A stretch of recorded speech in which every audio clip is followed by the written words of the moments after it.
Good morning, good morning, good morning, good morning, good morning. Okay, let me try this again. Good morning, Grenada, Caracol, PT, Martinique.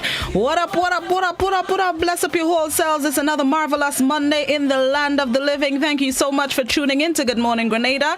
Always a pleasure to have you. I trust everybody had a peaceful weekend, as peaceful as it can be in considering circumstances. But I hope everybody is well. We're still alive, thank God. Some of us are in better circumstances than others. Let's continue to keep our brothers and sisters in St. Vincent in our thoughts and prayers. We'll get a little bit more into that a little later, but first let me hail up the people on the GBN Grenada Broadcasting Network's Facebook page, the Grenada Broadcasting Network's YouTube channel, the website www.gbn.gd, GBN TV channel 7, 11 and 20. Good morning to the folks on the Party Grenada and Go To Fet Facebook pages, and of course special good morning to the listeners of Classic 105.5, 105.9 and Hot 98.5, 98.7. To the folks joining us across the Caribbean, whichever part of the region you are, far north as Jamaica, far south as Guyana, far southwest as the ABC Islands, far northeast of Grenada as Barbados, all the islands in between, a spicy Grenadian 473 morning to you. And to the folks joining us internationally, good morning, good afternoon, good night. Hope you will have a good day, are having a good day, have had a good day. Always a pleasure to have you. Let's get right into this morning's word of the day before we get into some information. Let's see what's happening. This morning's word of the day is fatuous. Fatuous. It's spelled F-A-T-U-O-U-S. Fatuous. It's an adjective which means complacently or inanely foolish. Fatuous. I am two fools I know for loving and for saying so in whining poetry, wrote John Donne, simultaneously confessing to both infatuation and fatuousness. As any love-struck fool can attest, infatuation can make buffoons of the best of us. So it should come as no surprise that the words fatuous and infatuation derive from the same Latin root fatus, which means foolish. Both terms have been part of English since the 17th century. Infatuation followed the earlier verb infatuate, a fatus descendant that once meant to make foolish, but that now usually means to inspire with a foolish love or admiration. The word of the day this morning is fatuous, F-A-T-U-O-U-S, an adjective which means complacently or inanely foolish. An example of the use of the word: you would have to be an inattentive person never to have noticed the incongruity between the well-informed but fatuous opinions of your forward-thinking peers on the one hand and the simple but wise judgment of your parents or grandparents on the other. Now that's the word of the day this morning, fatuous, F-A-T-U-O-U-S, an adjective which means complacently or inanely foolish. Some people were behaving fatuously over the weekend with the false information that have been circulating on social media. We're going to get into that just now. Hold on. Only doesn't know when to play and when not to play. All right, let's see. It's 20 minutes to 7. Let's see what's the thought of the day. This morning's thought of the day as you go about your magnificent, marvelous, soon-to-be memorable Monday. Never forget how far you've come. Everything you have gotten through, all the times you pushed on even when you felt you couldn't. All the mornings you got out of bed no matter how hard it was. All the times you wanted to give up but God gave you the strength for the day and made a way when you saw no way. Thank Him. Let me repeat it, especially in these tough times over the past few, days, but over the past year at least. Never forget how far you've come. Everything you have gotten through, all the times you pushed on even when you felt you couldn't. All the mornings you get out of bed no matter how hard it was. All the times you wanted to give up but God gave you strength for the day and made a way when you saw no way. Thank Him. Thank Him. Give Him the praises. Our situations may not be ideal. It may not be what we want them to be. We may be dealing with our own personal instances or situations in addition to what's going on nationally, regionally, internationally. but we are alive. We're in the land of the living. We get another day to thank Him. No matter what's going wrong, we can always find something to thank Him for. The times that He pushed us through, the time that He made a way when we saw no way, the times when we thought it was time to give up, but God said, I still have more work for you to do. Praise Him, thank Him, give thanks, even if the situation is not where you want it to be, even if you can't throw up your foot on the chair and relax today, but you got to do stuff. You're in the land of the living. Thank Him for all the times that He saw you through. That's the thought of the day. Let's see. Let's deal with what sometimes you need a little cheer up. Let's see what today is.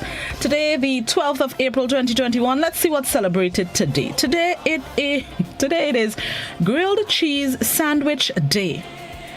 Grilled Cheese Sandwich Day on April 12th recognizes one of the top comfort foods in the world. Why wouldn't it be when we're talking about bread grilled to perfection and warm, gooey, melted cheese? According to food historians, many cultures around the world have enjoyed cooked bread and cheese since ancient times. It is Grilled Cheese Sandwich Day. So those of you who are yet to have breakfast and you are thinking about bread and cheese, just give it a little toast up in the frying pan and you have grilled cheese, recognizing Grilled Cheese Sandwich Day. It's a nice little comfort food every now and then. There's something about when the cheese is melted, it tastes and feels different than when the cheese is straight out of the fridge. So on Grilled Cheese Sandwich Day, have one today. It could be when you come home for dinner or lunchtime if you're still at home. Grilled Cheese Sandwich Day. Get a little comfort food today in Grilled Cheese Sandwich Day. Okay, I'll have one when I get home later. Whatever cheese is your fancy, set up yourself. Right, information time. Right, yes, not yesterday. Saturday, the Ministry of Education advised of some of the schools. Today is supposed to be the first day of the third term of the school year. But for some schools, the opening has been delayed by 1 week, according to the Ministry of Education. That is to facilitate ongoing maintenance work at these institutions. So parents, teachers, guardians, take note. Schools, the reopening of schools that will be delayed at least by 1 week are St. John's Anglican, Florida Government, Mount Rose SDA, St. Matthew's RC in Birch Grove, the Ford Preschool, Wester Hall Secondary, St. Teresa's RC, Corinth Government, Wester Hall Pre-Primary, St. Louis Girls RC School, and Ladigue Pre-Primary School. Again, these are the schools that will be delayed. Their reopening for the third term will be delayed for at least 1 week. They are the St. John's Anglican School, Florida Government, Mount Rose SDA, St. Matthew's RC in Birch Grove, the Ford Pre-Primary School, Wester Hall Secondary, St. Teresa's RC, Corinth Government, Wester Hall Pre-Primary, St. Louis Girls RC School, Ladigue Pre-Primary School. All other schools will reopen today based on the last schedule provided by principals and teachers of their respective schools. So if your school name is not on the list, school reopens this morning for you. So parents, guardians, teachers, students, principals, take note. Delayed by 1 week. The ministry advises that in situations where schools have not yet opened daily for all students, parents and guardians will receive notice of new arrangements from their principals and teachers in charge. And the ministry takes this opportunity to thank parents and guardians for their cooperation. So please take note. Some schools will be delayed for their reopening by at least 1 week. I'm saying at least because you never know what will happen. The news release says by 1 week, but you never know what will happen. So at least 1 week, please take note. All right, it's now time to get ready for the morning edition of news. Let's continue to keep our Vincentian brothers and sisters in our thoughts and prayers. Coming up at about 7:20, I have a very short audio update from Sedema representative in St. Vincent, Grenada, Sylvan McIntyre, Superintendent Sylvan McIntyre. He will give us a brief update of an audio that he provided for us this morning with the developments in the situation in St. Vincent. And then on To The Point this morning, I am facilitating Dr. Joseph, who's the director of the UE Seismic Center. They're the organization responsible for the official monitoring of St. Vincent's volcano, La Soufre. And Dr. Joseph will be our guest on To The Point at 9. I'll give you some more information when we come back after the the news break in just about half an hour about what will take place for To The Point. In the meantime, let's get ready for the morning edition of News and Week in Review. This is Good Morning Grenada, Classic GBN Hot 98. We'll be right back.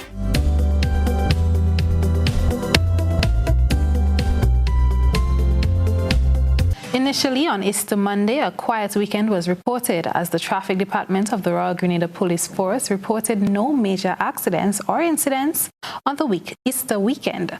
However, by Tuesday, other divisions of the RGPF were singing a different tune after receiving more substantive reports from the Easter weekend.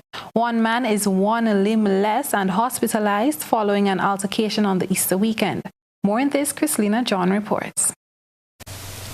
2 perpetrators remain at large, while 2 men remain hospitalized following Easter weekend incidents. One of the men is left one limb less, while the other nurses injuries. Corporal Cadena Douglas McLean, attached to the Community Relations Department during a press brief on Tuesday, says the biggest challenge was a crowd at Bathway Beach.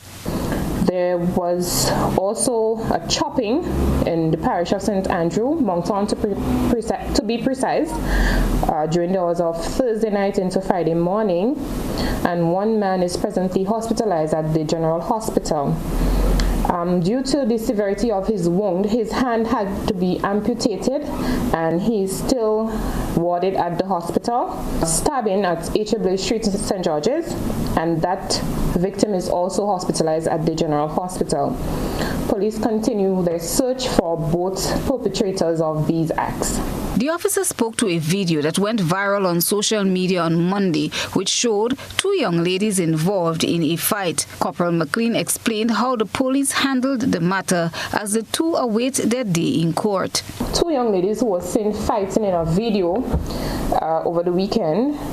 Both individuals were also arrested and charged for fighting in a public place and causing harm. Further updates on the Easter weekend activities were provided. Eastern side of the island, 4 businesses in particular were shut down. 2 of them, they were granted permission to operate. The other 2, they were not granted permission to operate. And they had to be shut down because they exceeded the allotted amount of patrons for public gatherings. These business owners were also notified that charges will be preferred against them. And one in particular of concern to us was a gathering at Tivoli in St. Andrew, where that activity had in excess of 500 persons in attendance. And as I stated earlier, no permission for this activity, nor was permission granted for playing of amplified music at that activity. He further stated that 1 male was arrested for violation of the COVID-19 regulations and was found with a quantity of Sorosop, for which he was also charged. Overall, 32 COVID-violated tickets were issued. Chrislina John, GBN News. A question being asked by many employees of the tourism sector and the wider Grenadian public has been answered, as the president of the Hotel and Tourism Association, Leo Gabbert, said that all workers in the sector must be vaccinated against COVID-19. More in this report. President of the Grenada Hotel and Tourism Association, Leo Gabbert, when asked during Wednesday's post-cabinet press briefing if it is now a condition of employment for employees in the tourism sector to take the COVID-19 vaccine, said that is in fact the case. He said the decision was made to choose lives over livelihoods, and now that Grenada has been spared the worst of the COVID-19 pandemic, mandatory vaccination of persons in the tourism sector is now a policy designated by Prime Minister Dr. Keith Mitchell. Going on to the position of whether our team members will be vaccinated, and if that's a condition of employment. Actually, it's a bit above that level because it's been designated by the Prime Minister. So it's policy. So therefore, anybody who works in the tourism sector has to be vaccinated. Garbett said the GHTA also recommended to the government that anyone seeking to enter Grenada must also be vaccinated. Our recommendation at the Hotel Association and Tourism Association is that anybody who comes to Grenada, they must be vaccinated. That way, we create an environment whereby, fortunately, there'll be health and safety at work. The people at the hotels will be vaccinated. Anybody who's coming to the hotels, delivery drivers, taxi drivers, tour operators, vendors, and so on, must be vaccinated before they come on to hotel sites. As the number of vaccinated individuals remains lower than the Ministry of Health initially anticipated, Chairman of the Grenada Tourism Authority, Barry Collymore, while urging Grenadians to take the vaccine, said mandatory vaccination for tourism employees is nothing new. People working in the industry have to get a range of vaccines and tests right now. Before COVID, they had to get them in 2019, 2018, 2017. They had to get that range of tests and vaccines in order to get the food handler certificate to be able to work. And without that, they can't work. So this is nothing new. It's just now that we have a new disease that has come upon us. We have the tools to fight it. And if we don't fight it, it's going to overtake us. Government has also hinted that healthcare workers could soon be mandated to take the COVID-19 vaccine. As of Wednesday's COVID-19 dashboard, 10,570 people have received the first dose of AstraZeneca vaccine, while 4 have received the second dose. There are presently 2 imported active COVID-19 cases on island in isolation and 333 people in quarantine facilities. President of the Public Workers Union, Brian Grimes, says the rights of human beings should not be contradicted. While understanding the need to protect one's health, he is adamant that people's rights should be respected. Vaccination, he says, is a very touchy issue. Details in this report. As the COVID-19 pandemic sets in and approvals of vaccines being flaunted as the answer to being an end eventually to the global pandemic, Grenada's Prime Minister Dr. Keith Mitchell assured the nation that vaccination will not be made mandatory. However, during recent announcements, he hinted that with a disappointing turnout for people willing to take the COVID-19 vaccine, AstraZeneca, especially within the health sector, the possibility of making the vaccine mandatory existed. In his address to the nation last Thursday, he reminded the nation that vaccination holds the key to any possible return to normal life. Pretty soon, the PM hinted workers at quarantine facilities will be approached to take the vaccine. Here in Grenada, to help protect our frontline workers, all accommodation facilities providing quarantine for inbound travelers will be required to have all their staff vaccinated soon. Many Grenadians remain skeptical about taking the vaccine for varying reasons. With more pressure being applied for people to take the injection and the possibility of having to choose between the vaccine and their job, President of the Public Workers Union, Brian Grimes, believes individuals' rights should be respected. Vaccine situation is very sensitive. All of us have taken vaccines in our life, but what should never ever be negated is the right of the human being to say, I will or I will not. If we have abrogated those rights, we are entering dangerous territory.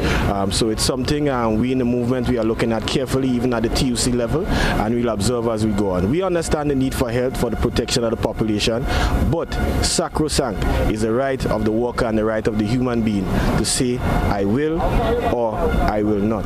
The PM added that some countries are already identifying vaccination as an entry requirement for visitors, as well as some airlines are making vaccination mandatory for travelers. And as the cruise industry prepares to sail again, some cruise lines are already outlining vaccination requirements for both passengers and crew. Christina John, GBN News. The public sector unions look to the future in the midst of growing tension between its members and government. New leaders have come to the fore to chart the way forward. GBN's Gerard Joseph sat down with President-elect of the Public Workers Union, Brian Grimes, to get a sense of what could be expected under his stewardship. In the peak of an intense industrial climate in Grenada, two of the most stronger unions on island, the Public Workers Union as well as the Grenada Union of Teachers, would have hosted their elections weeks ago and their General Council this week. We are here with Brian Grimes, President of the Public Workers Union, and we'll be speaking with him today on his first 100 days. What are the goals of him and his executive for the Public Workers Union, and what can we expect overall going forward for the next 2 years? Brother Grimes, tell us the first 100 days. What can we expect from you and your executive? Yes, the first 100 days. That sounds so pressurized. But what can we expect? My expectations as well as the team is to have extreme cohesiveness going forward, good chemistry. I must say I have a very, very decent team to work with, ranging from myself down to the secretaries. Excellent PRO, good first vice president, and just an all-around good team, good treasurer. Everybody is good. So I expect my expectations as a leader coming into this position is to ensure that wherever I have received this organization, I take it to a higher level. One of the first things I would like to do is help create a branch in Carriacou. Obviously, I have to speak to the people of Carriacou, but I think it's something they will be receptive to, because we look at our sister union, the Grenada Union of Teachers. If we have to be honest with ourselves, they are a more organized union in terms of structure, and one of the reasons that they are more organized is because of the branches they have throughout the parishes. So our constitution, the PW constitution under section 9, it provides for branches, but it has not been enacted. So this will be an experimental move and something that we are certain can happen. Secondly, I've spoken about it since 2019 in my first run at leadership in this organization. Database, a comprehensive database. We must do this. We cannot go forward progressively in the 21st century asking the employer for statistics. We have to do better than that, and we will implement that database so we can know our members, interact with our members, and through data and informatics we can better understand what we are negotiating for and who we are negotiating for. I am Gerard Joseph, reporting for GBN News. The public sector unions took another swing at their employer on Wednesday as they marched in protest of the non-payment of the 4% increase in salaries. Unlike the first protest, the march, which saw hundreds of public officers flooding the streets of St. George's and the rerouting of traffic, this time there were only minor disturbances in traffic.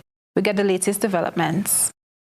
After being accused of breaking protocols and engaging in carnival-like activities in the last protest march just around 2 weeks ago, the public sector unions have responded with single-file lines and spacing between protesters.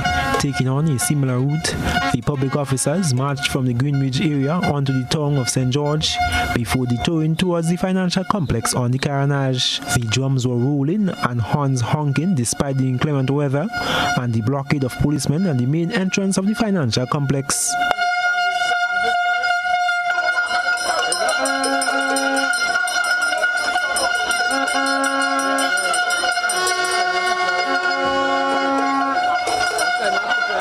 President of the Public Workers Union, Brian Grimes, leading the line with GT President Jude Bartholomew, had a message for the public.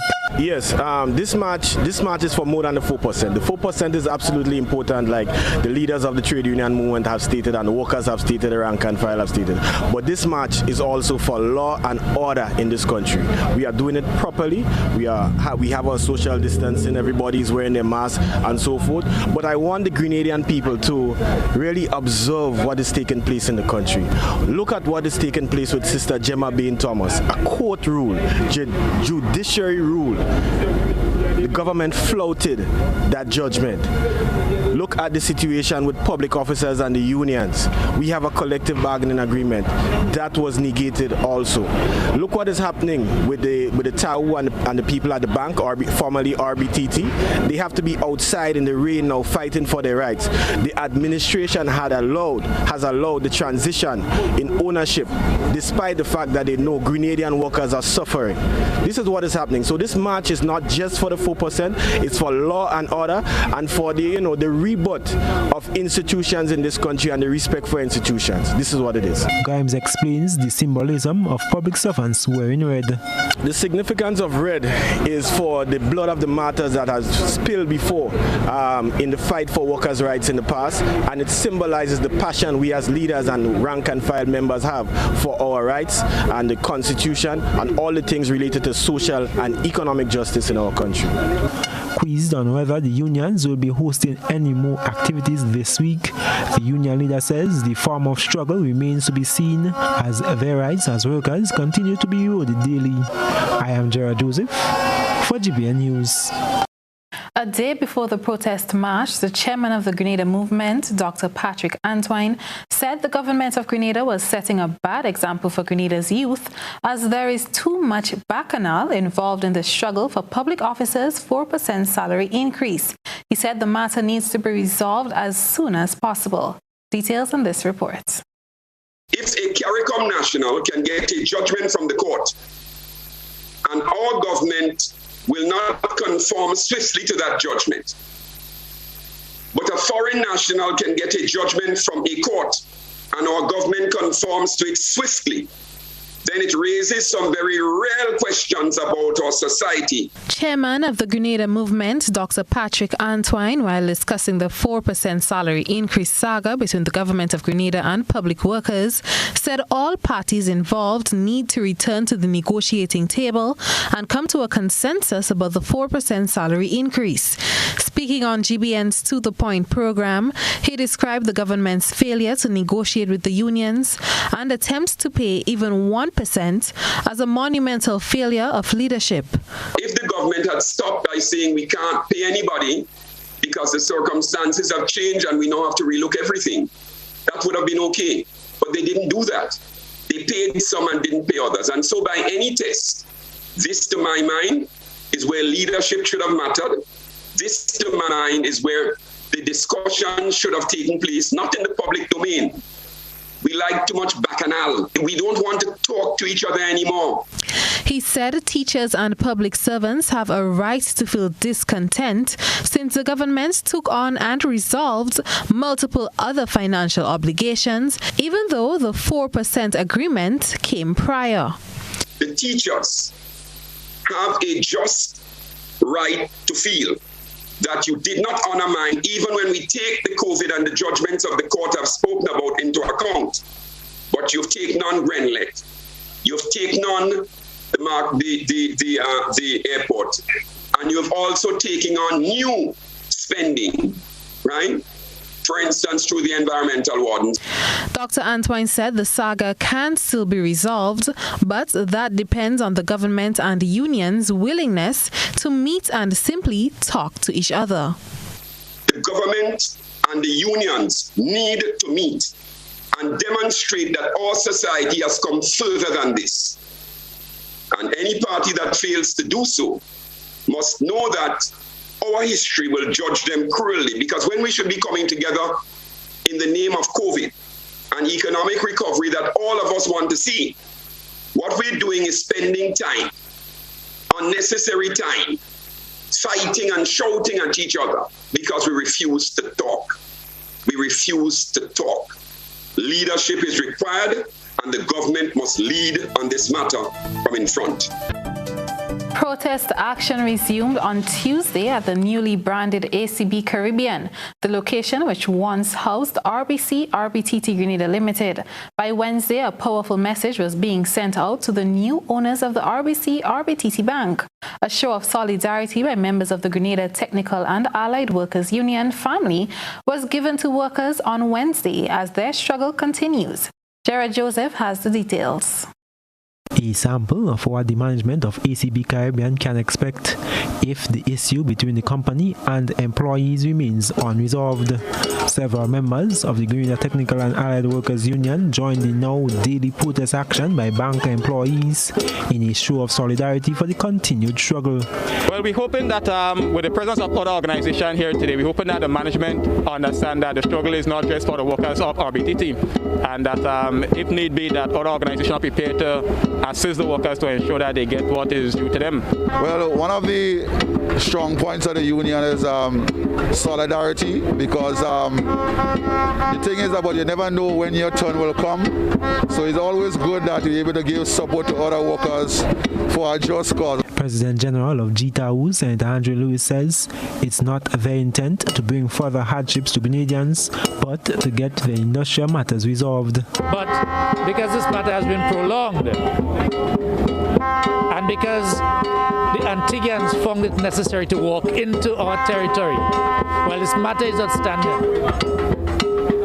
Total disregard and disrespect for us. We have shown just a sample, small sample of what is likely to happen. Senator Lewis says the decision to show the strength and support of the GTAU family was made on Tuesday. Although Grand Lake workers are there, airport workers are there, SG workers are there, Grenada Breweries workers are there, and Nawasa workers are there, we have not called out the mass amount of workers. Neither have we called out workers that will impact on the operations of these companies.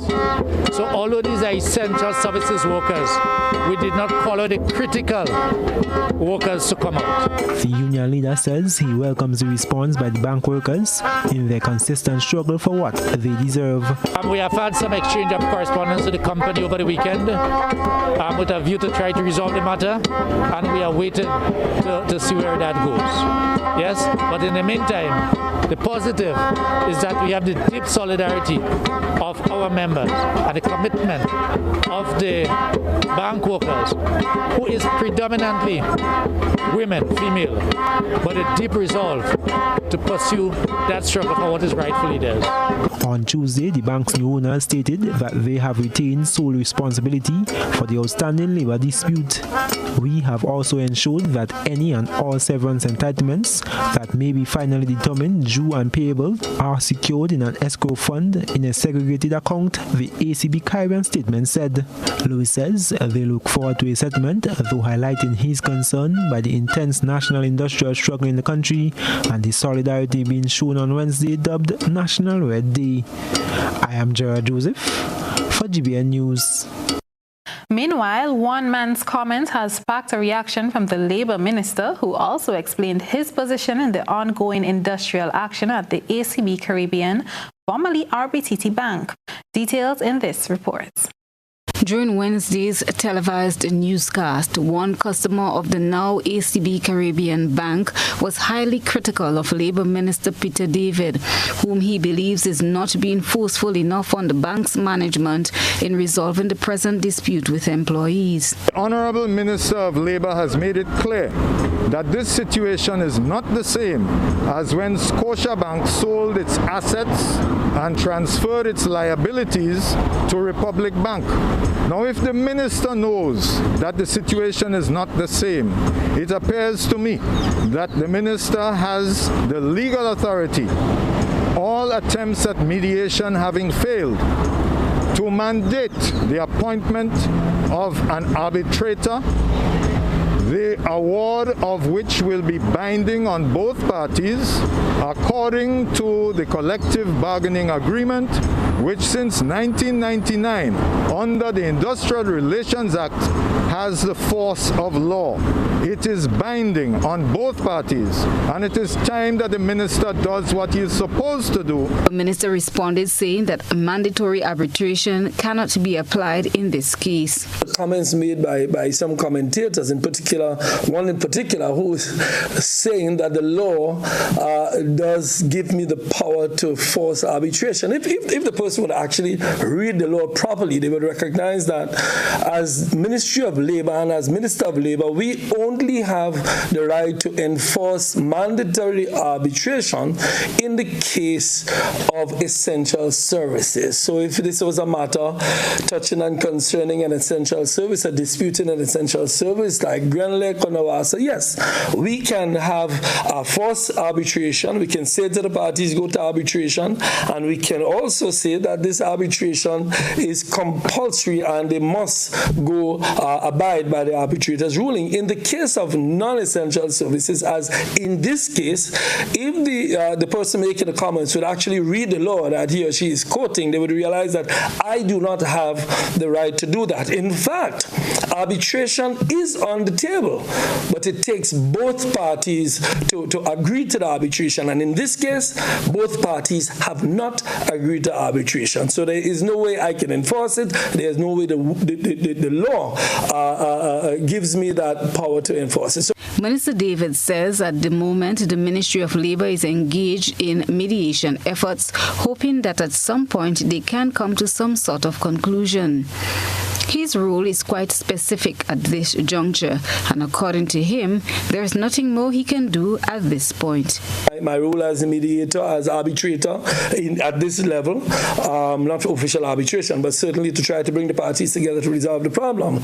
And I do hope that we can do that. If we are not able to do that, then the parties will decide where it goes next, either to the court or to any other body that they feel that they can go to. But certainly, I do not have the power under the law to force any kind of arbitration and to ask both of the parties to go to arbitration. That is not a power given to me.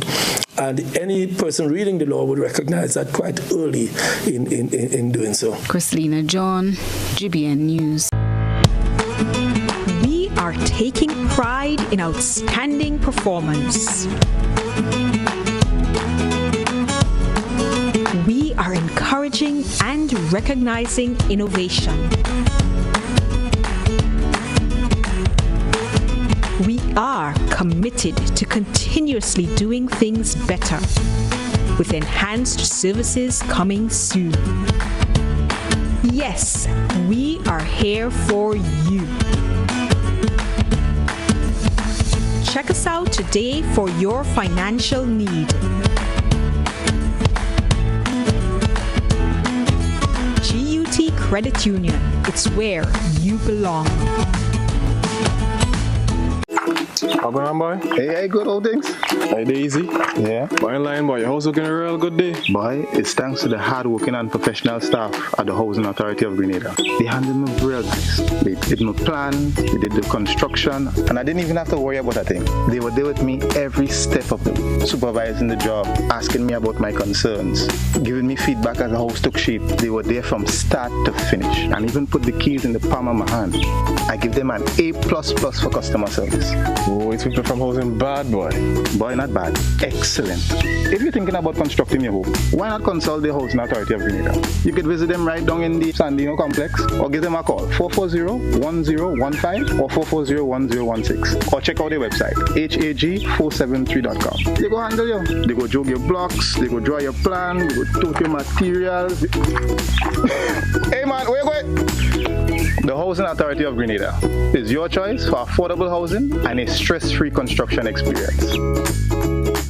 Bruv. Hello? I can't see you. What's good? But I can't even hear you. Yo. Hello? Hello? Ah. Okay, I see you. I'm good. I'm coming in. Ah. There you are. Live the experience right now. Enjoy high-quality video calling today. Stream, upload, and share with Digicel super fast LTE network. Visit our stores today and live the experience today. Digicel. Do you know what time it is? You guessed right, it's detox time again. At Nirvana Natural Health Clinic, Detox Center, and Natural Health Store. Purchase our 7-day cleansing pack for only $500. Includes everything you need for a complete total body cleanse. Cleanse your blood, kidney, liver, and colon. This cleanse will help you lighten up and get rid of the excess. Also available are our special product Detox Combo Pack for only $100. Try our single detox products starting from $40. Check us out now.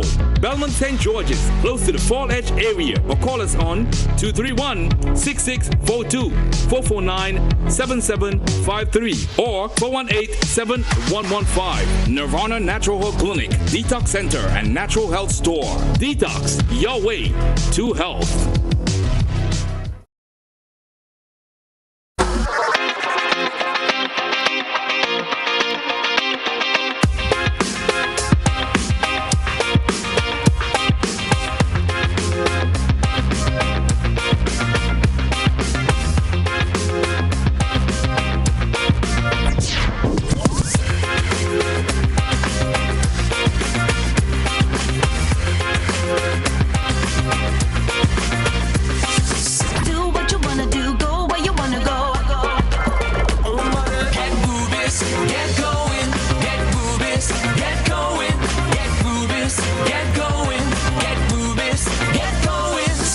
Ultratech gasoline and diesel, available only at Rubis stations.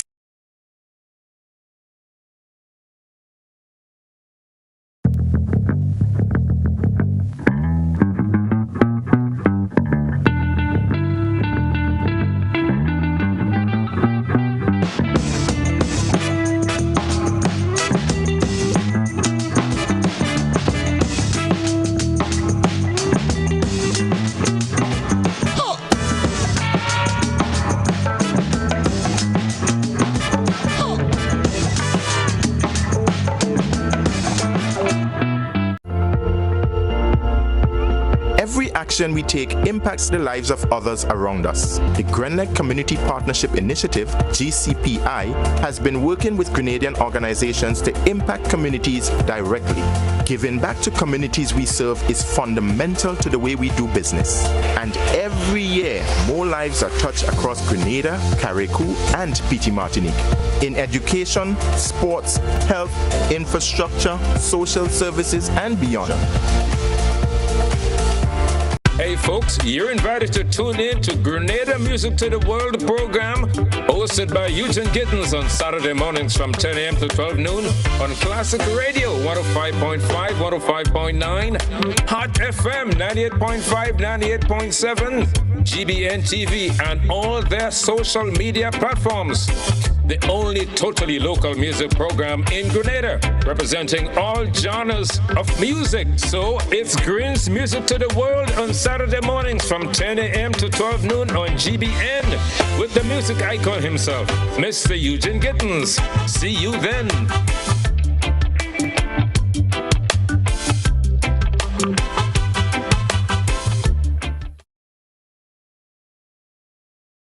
Can you spend wisely and have more savings? Yes, you can. Learn more with Money Matters on GBN Television. The Money Matters series.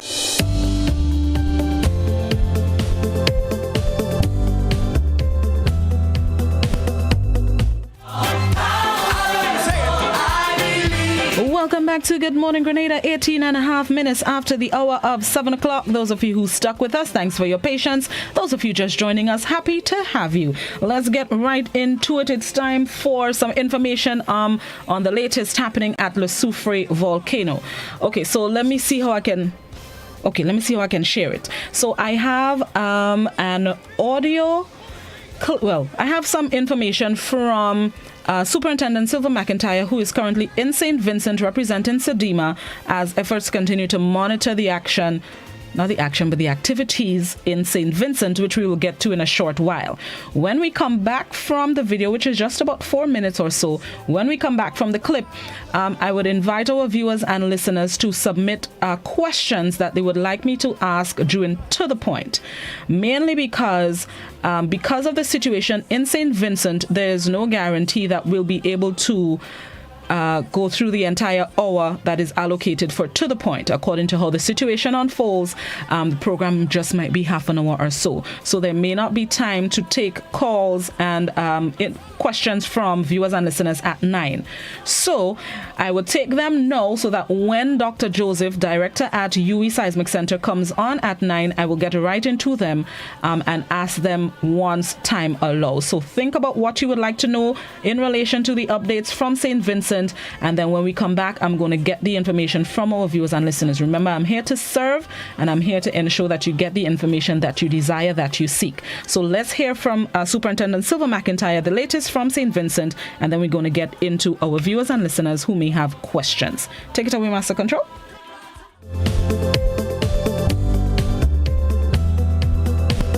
It was around 4:45 that an explosive eruption of La Soufrière was observed, the largest since the eruption started just a couple of days ago.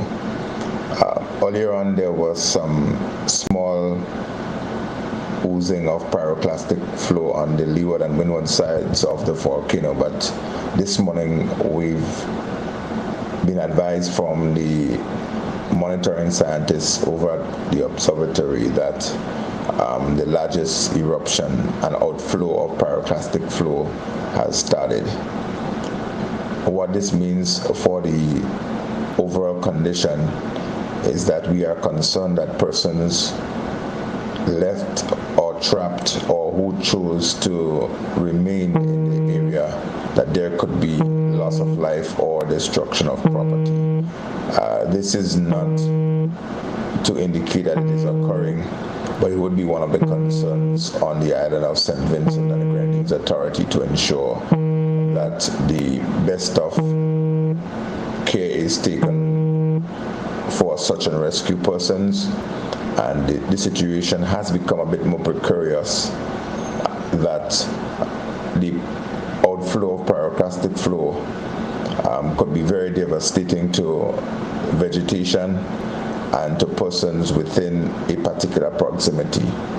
There will be an official release from the NEMO and the St. Vincent's Authority later on today, but you are just provided with the latest update from my position, because I know that there would be some concerns. People who have access to social media will be posting, and we do not want any persons to venture into the area. There might be persons who might express some level of anxiety and interest, and so we're advising that persons need to be mindful of the exclusion from the area, that they should not be venturing out to do photos or sightseeing, etc., but to await instructions from the authority. It's a concern for the security forces and police here on island. The demarcated lines will be enforced, ensuring that persons do not put themselves in further harm's way. I would give an update as the EOC here on the island releases information that is very pertinent to the entire activity. In addition to that, that will impact on the resources from our neighboring Caribbean islands as to whether or not there would be additional help required or additional resources. A damage and needs assessment process will have to be undertaken, and that will impact on the request and the prior needs list that was already submitted and so forth. So once again, we advise persons who are in receipt of this information, if you are in touch with any person, friends, colleagues, or relatives, that the exclusion zones from the area must be adhered to until we are advised as to the extent of the pyroclastic flow at this moment. So I just repeat that just under half an hour ago, that there was a massive eruption at the La Soufrière site that resulted in the dome collapse and an outflow of pyroclastic material.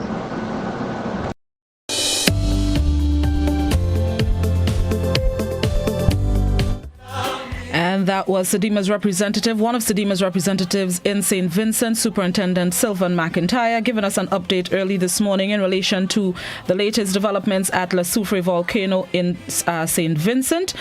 Just to reiterate what he said, this morning UE recorded the largest explosion so far since the eruption began on Friday. That was just after 4 this morning, of pyroclastic density current flows.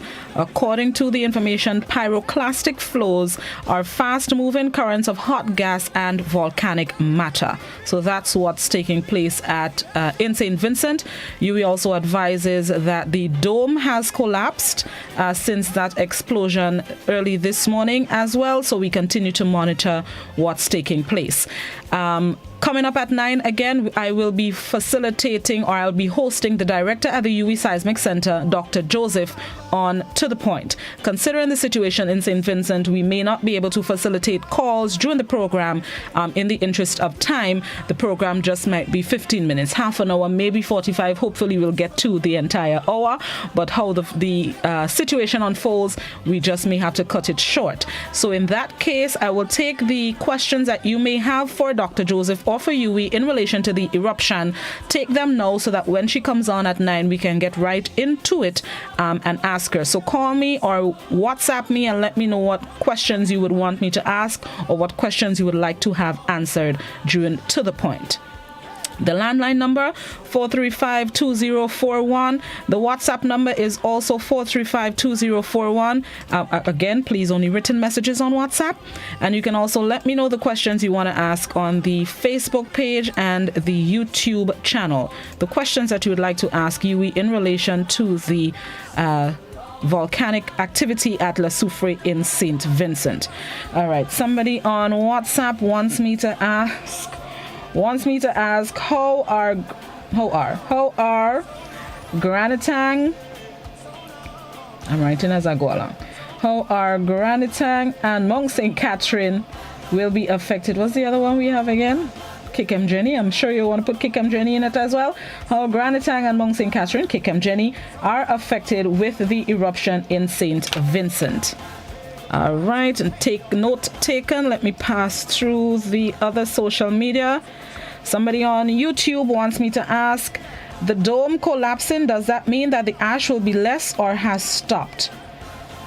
The dome collapsing, more or less ash, which reminds me of the ash in the air. By now, most of us, let me say most, maybe not all, most of us have seen evidence of ash fall in Grenada. The day after, I believe, the eruption started Friday. Friday evening into Saturday, we were getting reports of ash fall in Petit Martinique and the northern part of Carriacou. Up until yesterday morning when I woke up, there was ash fall on the mainland as well. So by now, most, if not all of us, have experienced ash fall. So this is a reminder to everyone who suffers from respiratory illnesses to please be cautious. In addition to ash fall, we also have Sahara dust in our atmosphere, so the thing coconius for some of us. Good morning, caller. Good morning to you. Morning. How are you today? I'm good. How are you doing? Quiet, you know. All right. Okay, I would like the following answers to these two questions. Based on what I'm hearing and what I'm seeing on the media, is it a possibility that the entire island could be exploded? One. And two... Sorry, which island, St. Vincent? Yes. And two, how far underground in terms of distance mileage do this volcano spread? How far underground? What is the distance? Let's say the mouth is here. How far beyond the mouth underground it goes? Noted. Thank you. You're welcome. Thank you very much. How far underground does the volcano go? For those of you just joining us, I'm just taking down some questions that we may have for the UWI Seismic Research Center in relation to the volcanic eruption in St. Vincent. In the interest of time, we may not be able to facilitate phone calls or questions from social media, so I'm taking them now so that when she comes on at 9 a.m., we can just get right into it. Somebody on WhatsApp wants me to ask, will the ash enrich the soil?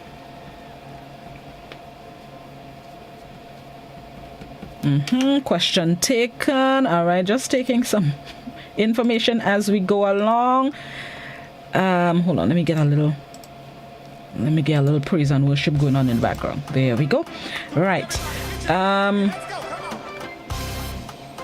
There was something I was about to say, and goodness gracious. A next piece of warning that I had to share. What was it last? I can't remember, but in the meantime, let me go back to the Somebody, I agree. Somebody on YouTube is reiterating the need and the urgency of prayer. Good morning, caller. Good morning. Morning, how are you? Not too bad. All right, go ahead. With this dust was flying in Grenada here, one feel we go have a respect with the water system, with the dump, because we dump is not covered. Okay. Thank you very much. Actually, it was yesterday that NAWASA, I'm going to say NADMA. It was yesterday NAWASA issued a news release following a circulation that was going around on social media about the need to store water because the water will be contaminated. In a news release yesterday, NAWASA said, hold on, I'm looking for it. NAWASA is assuring the public that so far there has been no adverse impact detected on the country's raw water quality due to the presence of the dust and ash. And that was up until yesterday. 24 hours hasn't passed yet. That's the latest from NAWASA, assuring the general public that so far there has been no adverse impact detected on the country's raw water quality due to the presence of the dust and ash. But of course, the company continues to monitor the situation, which may change as time progresses. But so far, that is not a concern, but not a current happening of the ashfall. Something so. Good morning, caller. Yeah, morning, Blossom. Morning. Just a couple of things. One, I think the question I would ask is a very general one. Ask the Goodwill lady, what could be the what is the worst case scenario? I mean, what we could expect. And in relation to although somebody asked it in a way, the collapsing of the dome, what that means to now going forward, because of the fact we were told that they can continue for weeks or months or so. Is that an indication that we can expect a little relief? I saw a friend in Barbados send me yesterday a video of the situation in Michael, in the town area. And it's kind of frightening in the sense that the roof, even in as far as we are Barbados, the ash gets clogged up on the roofing, and it damaged the house because, as she said in the video, they noticed a leak in the house, and when they went out, found out that the ash was stuck because the rain was falling to it, and it caused the weight to almost creating an extra weight. But somebody asked a question earlier about whether the thing is good for the soil. Yes, indeed, there's no question about that. But as one of the people in the news had said, it is good for the environment, for the soil, but in the interim, at the moment, you create all kind of problem for it. Finally, Blossom, I think this should demonstrate to us the need to take natural disaster, if you should call it that way, seriously, and factor that into how we do life, how we do things, how we, manipulate the environment and so on, whether we want to do geothermal energy and all of that. This thing is a very serious question in terms that there are certain things we have little control of and we don't know. And also, to help people understand that this thing is happening now. This is a natural phenomenon. It has nothing to do with any act of vengeance from God, as some people were trying to imply. It's something that happens every so often. We don't prepare our people, so when these things happen, our people get frightened and judgment coming. But this thing is natural, so that's why we have to organize our society, our environment in a way that doesn't put us in jeopardy. Finally, some years ago, for some years now, scientists from UE and others have been advising governments in the Caribbean to expect a tsunami. I don't think we have been preparing. I was looking at some information and found out that I think in the year 1662 or something like that, there was a tsunami in the Caribbean and over 2,000 people lost their lives. Okay. We have not been sufficiently engaging our people. If there's an eventuality that we could respond, That's all about it. Okay, thank you very much, caller. Somebody on YouTube wants me to ask, while the ash is good for the soil, too much is very bad for crops, livestock, and people? Yes, that's a question. Will it enrich the soil? Somebody on YouTube is also saying it's a shame on Grenada. We have TV station, radio station, and we ain't get an update yesterday from SVG. Thank you, YouTube. I really don't know how to answer. Lord, I don't know how to answer that question. Updates have been provided on specifically GBN's social media account in terms of videos and radio broadcast, and so I know our radio announcers have been given updates. In terms of TV, we can't broadcast what we don't have. One, we're not over in St. Vincent, and secondly, the information that the visuals in St. Vincent can provide, you never know when you'll get it, if you'll get it, how much you'll get, and so on and so forth. I mean, thank God for YouTube, okay? You can always log on to media houses in St. Vincent for direct information. UE Seismic Center, Eyewitness News, 784 News, and get information if the social media, GBN social media, is not enough for you. Good morning, caller. Good morning. Morning. I'm calling from Karakou. Good morning, Karakou. How is Karakou with the ash fall? Well, it's serious. It's same as all, not as bad, but we get it. I could imagine. Continue to stay safe. We get it. But what happened, I want to ask a question. Sure. A lot of Karakouans have peas in the garden and other fruits and other things. Is this thing affect it? You mean fruits and vegetables? Sorry, I didn't catch it. You mean the crops? Yes, the crop like peas and right. You have okra and you have banana. Is this ash affect? Okay. Our fruits in the garden, we want to know because that's what we live on. Right. That's what we eat. I could imagine. Okay, I will ask the question. So, okay, so what I can tell you I would ask the question again when Dr. Joseph comes on, but what I can say is that from the information that I've been reading, long term, the ash would have benefits for the soil and by extension, fruits and vegetables, our crops, our vegetation. Short term, it can have its effects. I've seen photos of the ash fall so heavy that branches on trees are being weighed down, like the palm trees and coconut trees, they're weighed down because of the heaviness or the weight of the ash fall. Okay. So long term, it will be good. Short term, it could be bad. So because right now we have dry peas and we have to go and pick it. I suggest picking, once it's mature enough, picking the peas, because peas tree may not be able to stand, although we're not getting as heavy as St. Vincent, no, but peas tree still fickle. So it may not be able to withstand if it gets too heavy, considering on the style. So you could pick the peas? If it's mature enough. Don't say blossom seed. Don't say icy, but it's at a stage that it can be picked, I suggest you pick it. That's what blossom thinks. But you could go further with the information. I would find out from Dr. Joseph when she comes on. Yes. Thank you very much. No problem. Oh, Lord, have mercy on us. Amen. Have mercy. Thank you. Have a blessed day. You too. Nice. Again, nice blossom. If there's somebody who has other information and wants to advise that she leaves it and hope for the best or wash out the peas tree, if there's somebody that wants to provide that information, feel free. But that's just what blossom thinks. I picked my peas over the weekend just in case. Again, me. All right, here we go. Did I YouTube? Somebody on YouTube. What is the advisory on self-care, care of home, vehicles, and property with the ash fall? What should we be doing? Can we just ignore it?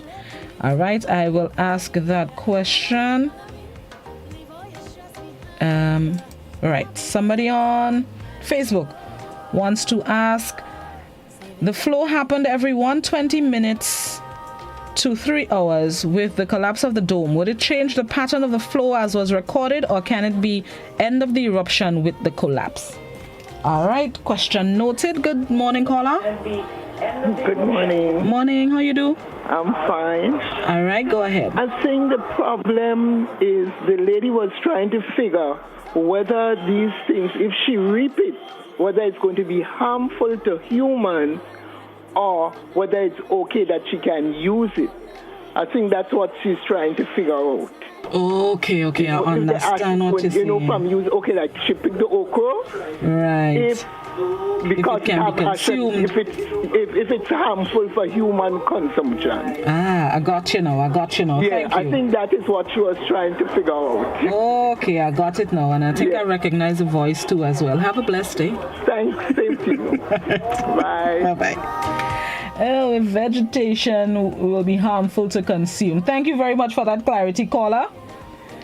Let me see the time. So those of you who are just joining us, I'm just taking some notes and questions that our viewers and listeners would like to have answered at 9 from the director of the UE Seismic Center, Dr. Joseph, who we're expecting as our guest. On to the point this morning. In the interest of time, we may not be able to facilitate phone calls or social media questions as they come to hand. So I'm taking them now so that as soon as she comes on, we can get right into the information that our viewers and listeners are seeking. I am here to serve, so I'm going to ask the questions that our viewers and listeners want to know. All right, some questions on WhatsApp. Hold on, let me pull up Sabrina in the background.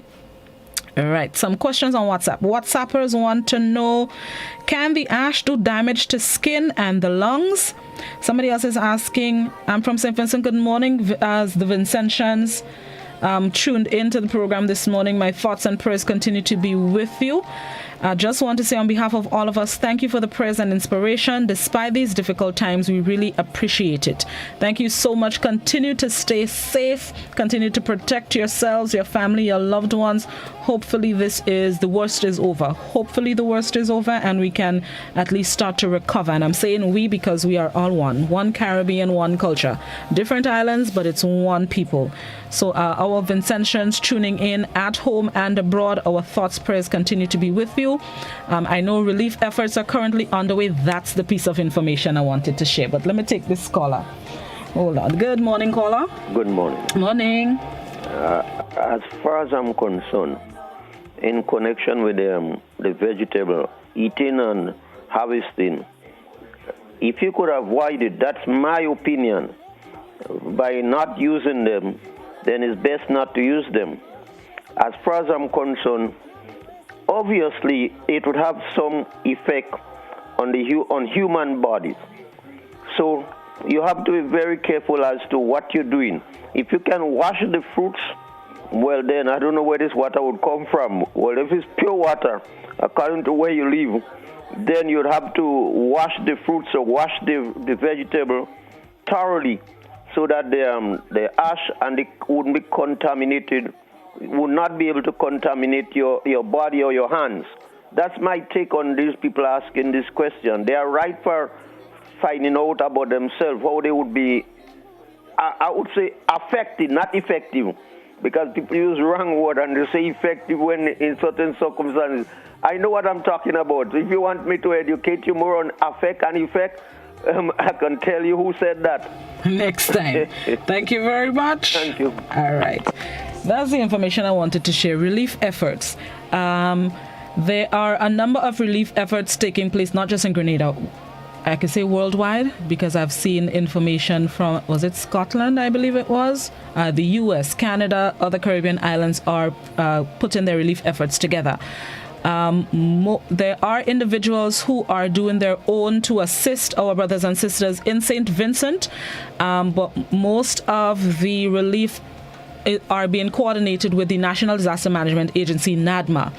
A lot of groups, political organizations, churches, other groups of people are putting together their relief items and getting them to NADMA, and NADMA is facilitating the shipping of these relief items. If you are an individual and you would like to contribute to the relief efforts in whatever way you can always get in touch with NADMA to see how you can make arrangements to get the supplies to NADMA, and NADMA would get it to St. Vincent. Up to yesterday, a massive shipment of water has been sent to St. Vincent for our residents over there. I understand that is one of the most pressing needs right now in St. Vincent water supply. I've also seen a call for hygienic kits or hygiene kits.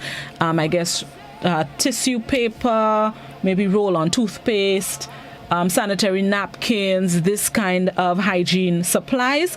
That's also one of the calls coming out of St. Vincent. Again, if you have the interest to help our brothers and sisters in St. Vincent by donating supplies, I am sure provisions are also being made for financial assistance. You can get in contact or get in touch with one of the groups that you know of, or you can contact NADMA directly, as NADMA is also one of the known agencies helping.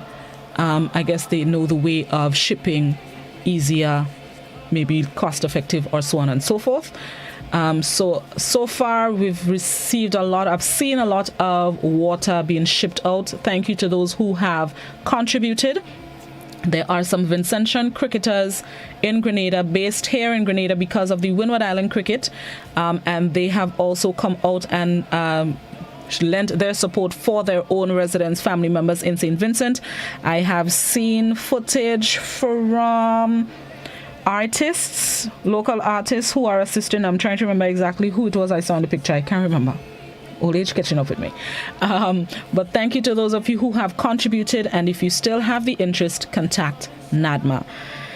Right, let me get back to some more questions, and then let's take a break. Timothy, I don't find I'm seeing True Nolly. Hold on.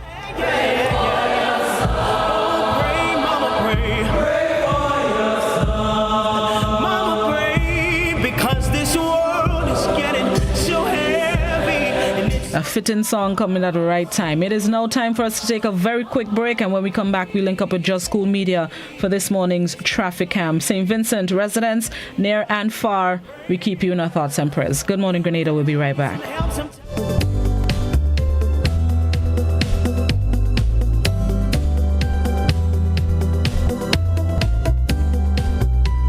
Do you know what time it is? You guessed right, it's detox time again at Nirvana Natural Health Clinic, Detox Center, and Natural Health Store. Purchase our 7-day cleansing pack for only $500. Includes everything you need for a complete total body cleanse. Cleanse your blood, kidney, liver, and colon. This cleanse will help you lighten up and get rid of the excess. Also available are our special product Detox Combo Pack for only $100. Try our single detox products starting from $40. Check us out now.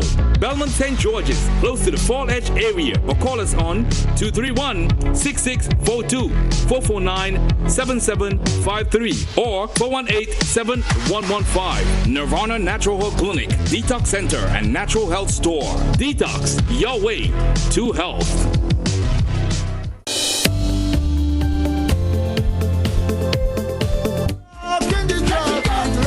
We now join Just School Media for this morning's traffic cam. He is on the roundabout on top Lothers Lane, on top Marast Hill area. Let's hear what he's saying out there. Take it away, Junior. Into the roundabout.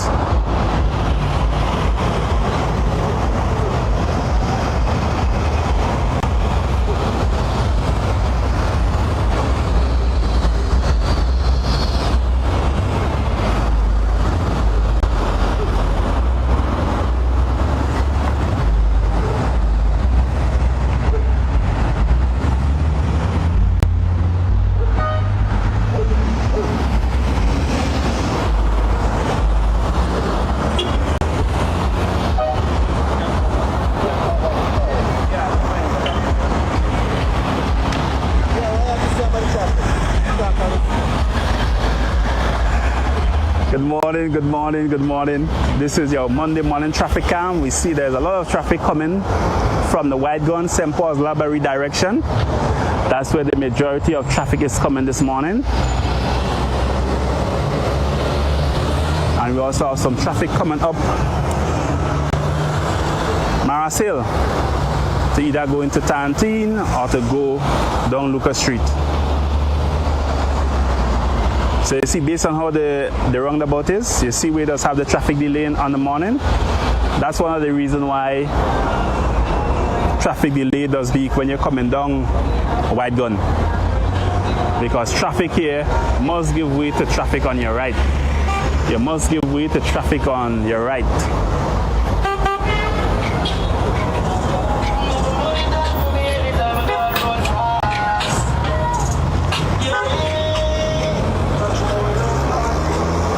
So it's Monday morning, Just Cool Media in collaboration with GBN, your traffic cam. So motorists coming down from St. Paul's, Laborie, expect slight traffic delay because once you enter the roundabout, you have to give way to traffic on your right. So that could cause some backup in the traffic coming down White Gun. So just want to wish you all a wonderful week. A wonderful week, and we have a beautiful view of the southern coast of the island.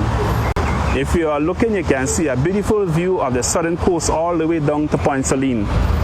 And you can see the St. George's Port, the Port Louis Marina, and also Fort George.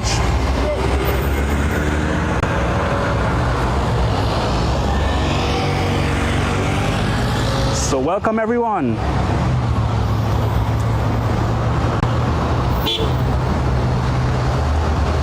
So that's a concern right here.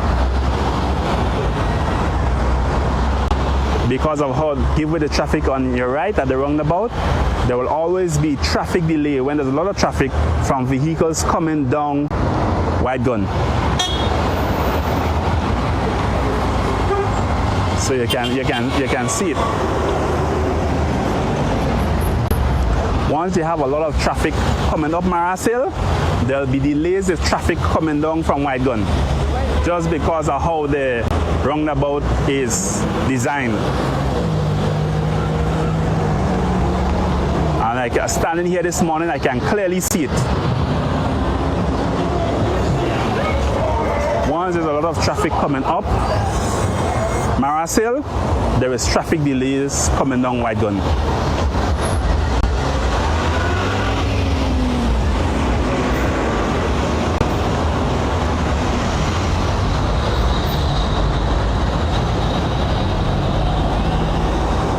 So you can clearly see for every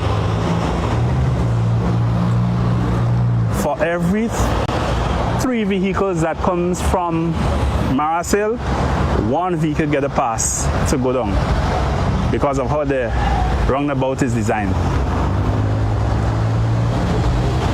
Also, we have some traffic coming up Lotus Lane.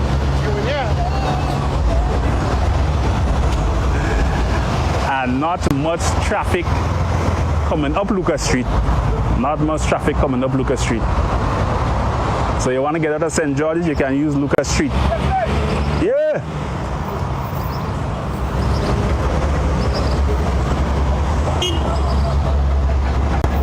So this is your Monday morning traffic cam. And obviously we see where the traffic delays coming down White Gun.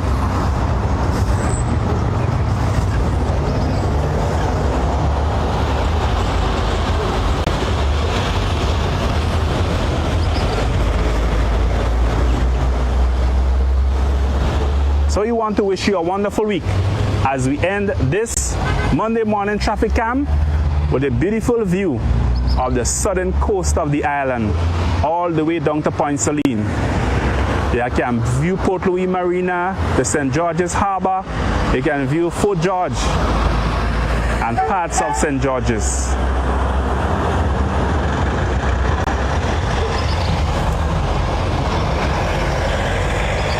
So have yourselves a wonderful week. This is Junior Checkley, Just Cool Media in collaboration with GBN. Have yourselves a wonderful week. This has been your Monday morning traffic cam.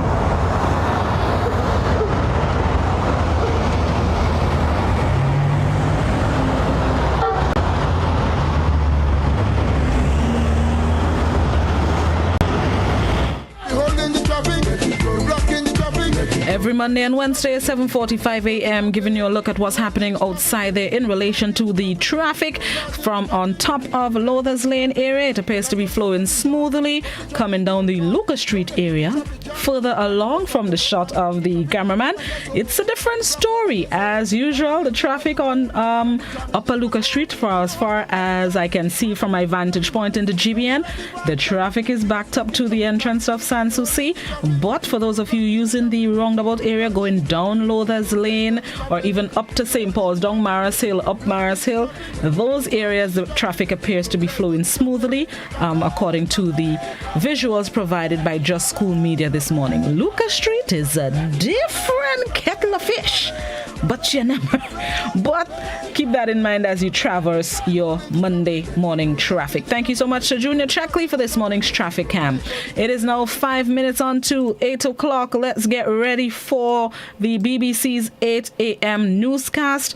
Again, those of you who would like to provide relief items for our brothers and sisters in St. Vincent, feel free to contact the National Disaster Management Agency, and you can get your supplies to them and they'll get them to our brothers and sisters in St. Vincent. At least the first shipment left the island yesterday. Most of the supplies was water.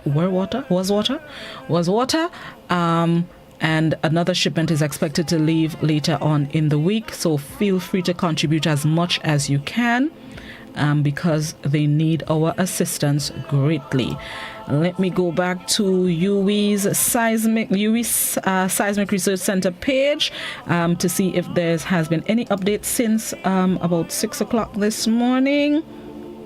All right, so that's the latest update of the large explosion recorded at approximately 4:15 this morning. Pyroclastic density current flows have been observed on the flanks of the volcano. I've noted all of your questions that you'd like me to ask Dr.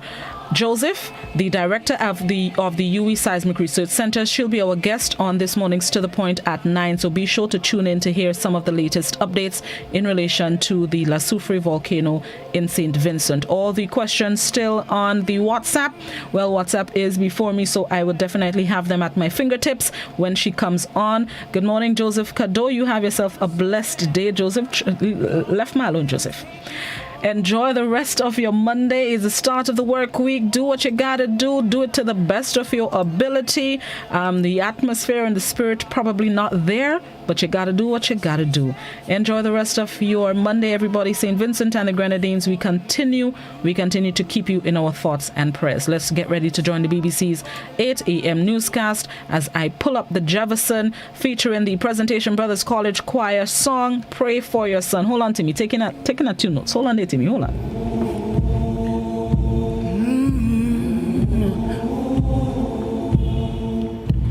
Mama said, learn to swim and don't you drown. 'Cause mama been swimming since her dawn. Mama said, take up your cross and follow him. And let the good Lord save you from your sin. So pray for your son.